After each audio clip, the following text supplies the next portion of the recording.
안녕하세요. 대단히 반갑습니다. 고향 무지개 염성년. 하늘을 찌를 듯이 곱게 자란 민송이 열병식하는 군인처럼 써있는 오솔길 길이 끝나는 언덕 위에 새로 만든 무덤이 더 끌었다. 지난밤 한이바람은 울긋불긋 단풍잎으로 큼직한 꽃동산을 만들어 놓았다. 꽃무덤 주인이 뭉게구름 사이로 얼굴을 내밀고 빙그레 웃고 있다. 마을의 최고 연장자인 촌장어른이 이성과 저승을 사이를 오간다는 소식에 자식들은 물론 온 마을의 남녀노소 다 모였다. 촌장은 자기를 둘러싼 사람들의 얼굴을 하나하나 둘러보다가 손가락으로 한 곳을 가리켰다. 그곳은 자그마한 나무상자가 있었다. 무엇이길래 궁금한 머리들이 일제히 눈을 돌려 나무상자를 따라 움직인다. 그 속에서 누렇게 바랜 신문지로 산 봉지가 나왔다.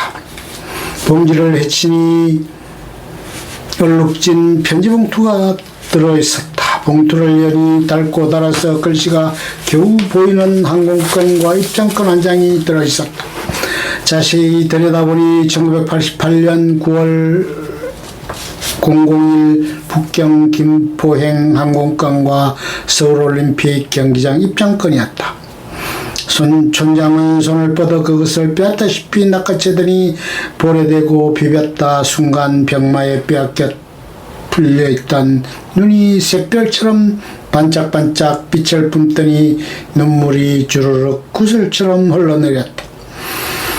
두 볼은 수줍은 소녀의 얼굴처럼 발그레 달아올랐다. 촌장은 두 손으로 항공권과 입장권을 가슴에 꼭 끌어안고 감격에 겨워 어찌할 줄 몰랐다. 요즘은 버리는 것이 너무 많은 세상이다. 정성을 다해 만든 물건도 유행이 하루 지나면 버려진다. 값비싼 물건도 아직 쓸만한 물건도 주인의 비를 거슬리면 쓰레기장으로 직행이다. 항공권과 입장권은 몇 시간의 유효기간이 끝나면 쓰레기로 버려지는 것은 당연한 일이다. 그런데 촌장은 그것을 버릴 수가 없었다. 내가 살던 백두산 줄기의 깊은 산골에는 30여 호의 백이민족 독립군의 후예들이 농사를 지으며 살고 있었다.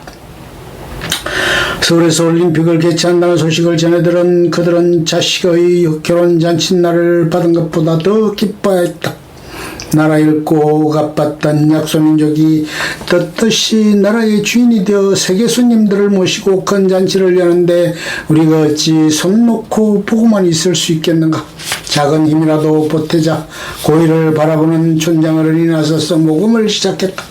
서울올림픽 소식은 해외 동포들이 모르는 이가 없었으나 그저 조상들이 살던 고국이 많이 발전했네, 대단하구나 하는 정도에서 그쳤다. 나도 역시 흥부는 잠시 늘 하던 대로 밥줄에 매달려 내 가족만을 위하여 바둥거렸다. 촌장어른은 달랐다.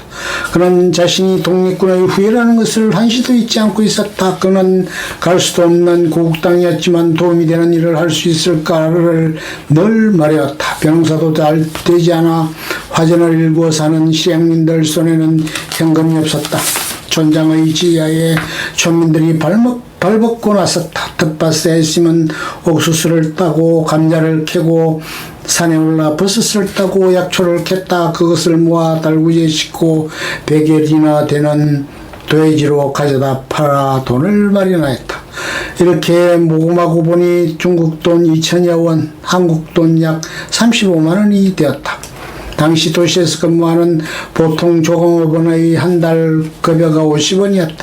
많이 기부한 가정은 100여 원, 그 적게 기부한 사람은 단돈 5원이었다. 촌장은 기부인 명단을 작성하고 해외에 사는 백이동포의 작은 힘이 올림픽에 보탬이 되었으면 좋겠다는 편지와 돈을 대한민국 88 올림픽 조직위원회에 보냈다.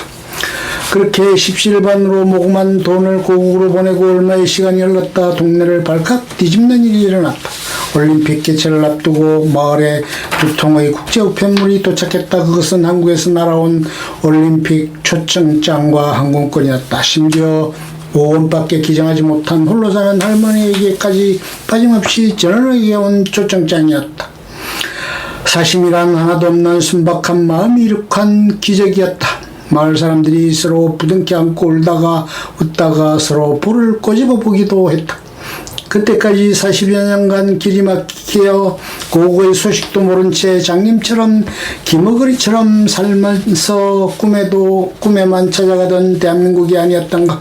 이웃 동네에서 그들의 일거수일투족을 먼 산 불구경하듯 바라보던 사람들의 눈이 희득 뒤집혔지만 원림행차 후 나발이었다.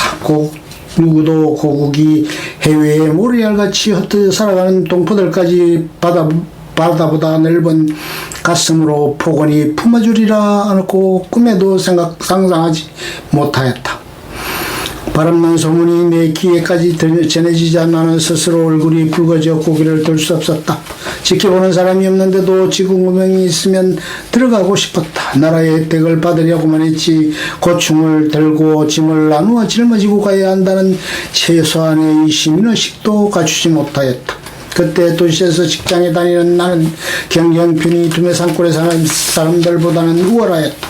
그런데도 고국의 큰 잔치에 작은 힘이라도 보태야 한다는 생각조차 못하였다. 그러나 성금을 보낸 사람들이 올림픽에 초대된 소식을 들었을 때 이에 타산 주판알이 먼저 오르내렸다. 목숨을 걸고 외놈들과 싸운 독립군 용사들은 자기의 어떠한 이익을 따져 총칼을 들지 않았다. 그런데 나는 내가 필요할 때만 독립군 후예라는 탈을 이용하여 사리사욕만 채우려고 하였으니 얼마나 가정스러운가. 그 후 고국의 초청장을 가지고 올림픽에 다녀온 마을 사람들은 일약 스타가 되었다. 밤마다 그들의 집에는 고국 소식을 들으러 오는 손님들로 문전성시를 이루었다. 항공권과 입장권이 이 손에서 저 손으로 넘나들며 사람들이 흠상하는 귀중한 보물이 되었다. 산골에서 나서 자라 승용차는 그냥 기차도 타보지 못한 삶도 있었으니까. 강산이 3번 변하는 동안 촌장어른은 항공권과 입장권을 나무 상자에 고이 모셔놓고 즐거울 때나 슬플 때나 꺼내보면서 고국이 베풀어준 분에 넘치는 배려를 되새겼다.